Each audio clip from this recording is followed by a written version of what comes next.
காரணம் என்ன? 100 பேர்ல 60 பேர் 70 பேர் 50 பேர். அது அதிகப்படியா நீ காசு கொடுக்கணும். ஓட்டுக்கு 2000 கொடுக்கணும், மிக்சி கொடுக்கணும், கிரைண்டர் கொடுக்கணும், லேப்டாப் கொடுக்கணும், எல்லாம் கொடுக்கணும். எவ்வளவு கர்மாந்திரம், பிரியாணி கொடுக்கணும், பாட்டு கொடுக்கணும், எல்லாம் கொடுத்தா தான் 60 பேர் ஓட்டு போடவே வரல. ஏன்? நம்பிக்கை இல்லை. இந்த லட்சணத்துல என்ன? உனக்கெல்லாம் ஓட்டு இருந்தா என்ன, இல்லைன்னா என்ன முடிவு பண்ற. இங்கே அறிவார்ந்த தமிழ் சமூக சொந்தங்கள், என் உயிரிமினி, என் உடன் பிறந்தார்கள் கவனிக்கணும். இந்த நாட்டிலே குடியாட்சியை, மக்களாட்சியை ஏற்றுக்கொண்ட நாட்டிலே மக்கள் தங்களுடைய மதிப்புமிக்க வாக்கின் முழக்கு அப்படின்னா எப்படி? அப்ப எதற்கு இது ஜனநாயக நாடு என்று சொல்லுகிறாய்? எப்படி? ஐயா கருணாநிதி இருக்கும்போது, ஆட்சியில் இருக்கும்போது அம்மையார் ஜெயலலிதா இடைத்தேர்தலில் போட்டியிட மாட்டார்கள். அதிமுக இருக்கும்போது திமுக போட்டியிடாது. ஆனால் 2 பேரும் இருக்கும் போதும் இடைத்தேர்தலில் துணிந்து போட்டியிட்ட ஒரே அரசியல் இயக்கம் நாம் தமிழர் கட்சி மட்டும்தான். விக்கிரவாண்டியில ஓடி போயிட்ட. நான் தான் இந்தியா, நான் தான் இந்தியன். எங்க போனேன்? எங்களுக்கு அவருக்கு நான் போட்டிங்கிற. அப்ப ஆட்டுக்கூடல் போட்டி வைக்க போனியா? எங்க போன? எங்க போடாம போன? எங்க போன?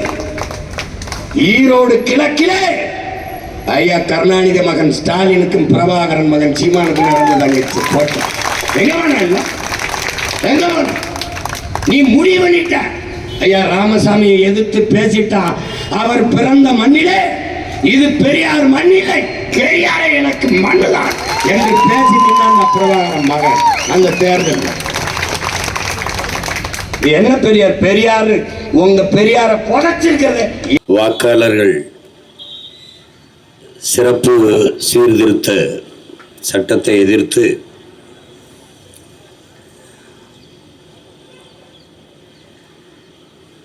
நாம் தமிழர் கட்சி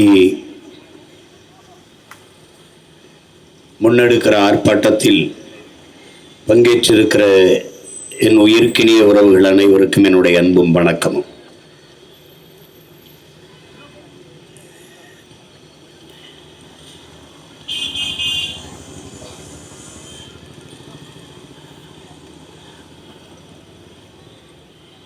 வாக்காளர்களில்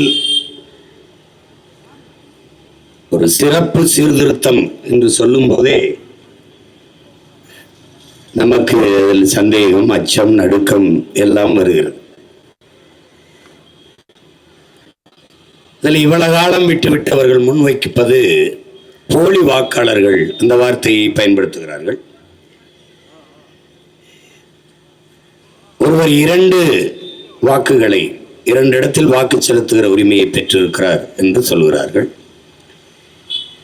பிறகு இறந்தவர்கள் பெயர் அந்த வாக்காளர் பட்டியலிலே இருக்கிறது, அது நீக்கப்படவில்லை என்று சொல்கிறார். ஒவ்வொன்றாக நமக்கு எழுகிற கேள்வி,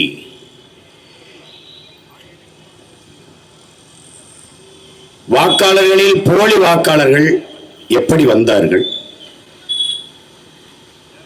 இந்த போலி வாக்காளர்கள்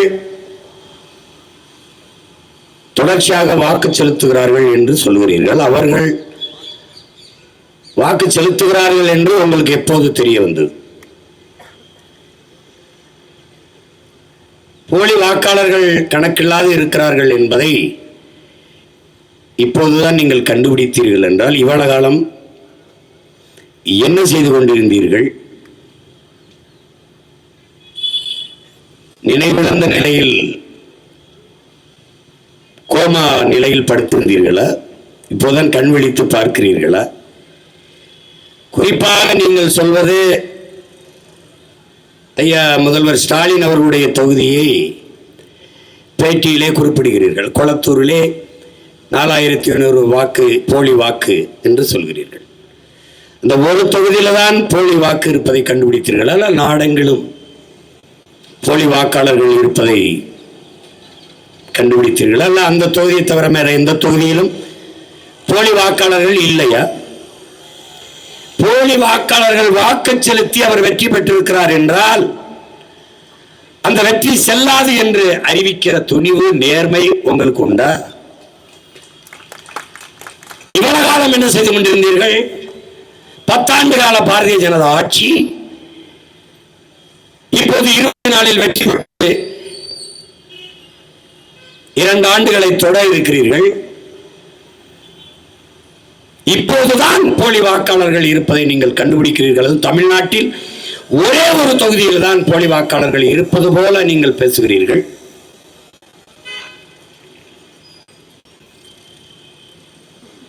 எவ்வளவு கேள்விகளை எழுப்புகிறோம், ஒரு கேள்விக்கு கூட உங்களிடத்தில் பதில் இல்லை. திருத்தம் சரி, வாக்காளர்களில் திருத்தம், வாக்கு பட்டியலில் வாக்காளர்கள் பட்டியலில் திருத்தம் சரி. எதற்காக திருத்தம்? ஒருவர் 2 வாக்குரிமை பெற்றிருக்கிறார், ஒரு வாக்குரிமை நீக்கணும். சரி, அதை கண்டுபிடித்து நீக்க வேண்டியது உங்கள் கடமை, தேர்தல் ஆணையத்தின் கடமை. ஒருவர் 2 இடத்தில் வாக்குரிமை பெற்றிருக்கார் என்றால் அதை கண்டு நீக்குங்கள், யாரும் எதிர்க்க போறது இல்லை. ஆனால் ஒரு கேள்வி, இவ்வளவு காலம் ஏன் நீக்காதிருந்தீர்கள்? ஒருவர் 2 வாக்கு செலுத்துகிற உரிமையை பெற்றிருக்கிறார் என்பதை எப்போது கண்டுபிடித்தீர்கள்?